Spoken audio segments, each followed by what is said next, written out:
Hello everyone, I am Shruti Vijayargi from BISP Solutions. Today I am talking about the t-test of one sample.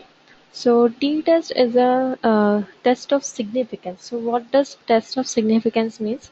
Once sample data has been gathered through an observational study or experiment, a statistical inference allows analysts to assess evidence in favor or some claim about the population from which the sample has been drawn.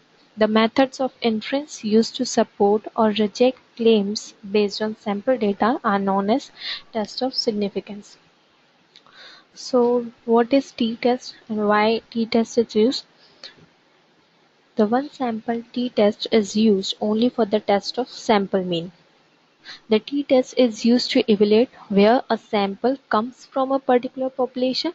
In other words, is our sample mean significantly different from the population mean? So in this case, mean can be any hypothetical value including zero, and this is used to estimate the likelihood that an observed difference is due to chance, and if the probability is less than or equals to 5%, then this will be the test of significance. So the equation for the t-test is t equals to x bar minus mu upon Se, where x is the sample mean, mu is the specified value to be tested, and Se is the standard error, and the formula for standard error is Sd divided by root n, where Sd is the standard deviation and n is the size of the sample. So when the standard deviation of the sample is substituted for the standard deviation of the population, the statistics does not have a normal distribution. It has what is called the t-distribution.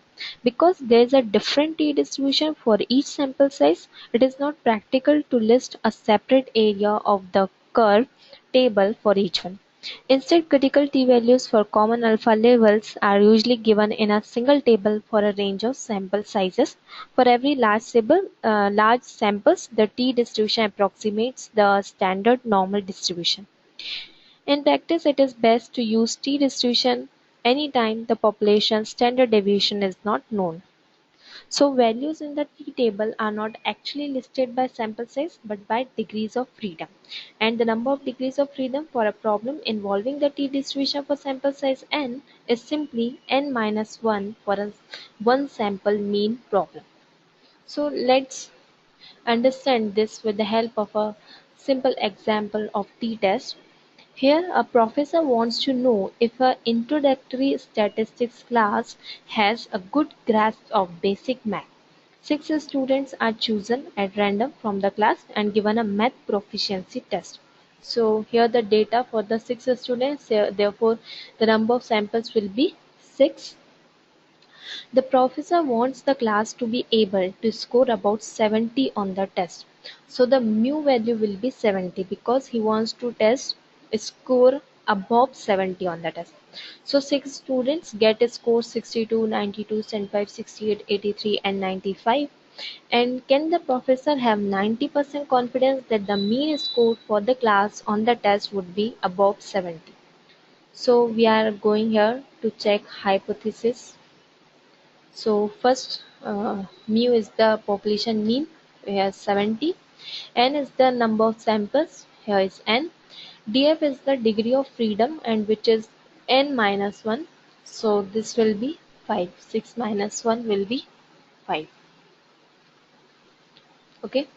Now, according to our t-test formula, we have to calculate x bar, that means sample mean, and then x bar minus mu, and then standard deviation, and then SE.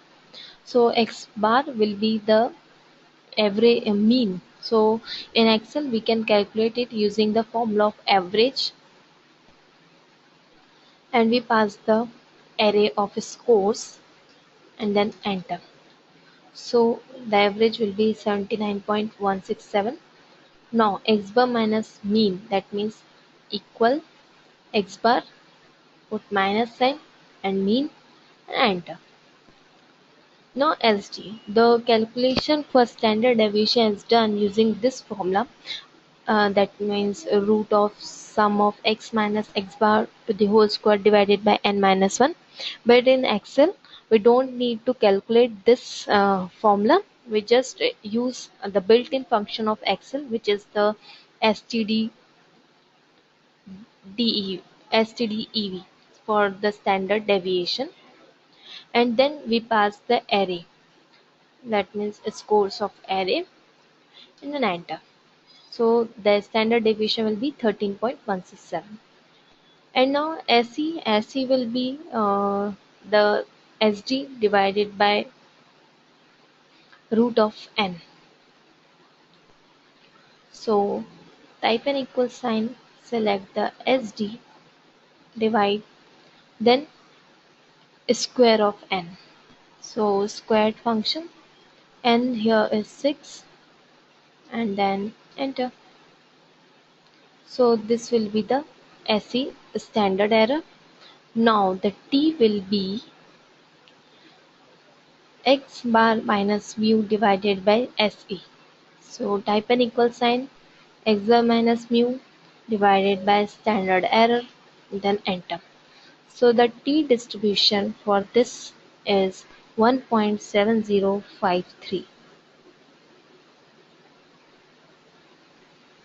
And if you want to test the hypothesis, the computed T value of 1.70 will be compared to the critical value in the T table.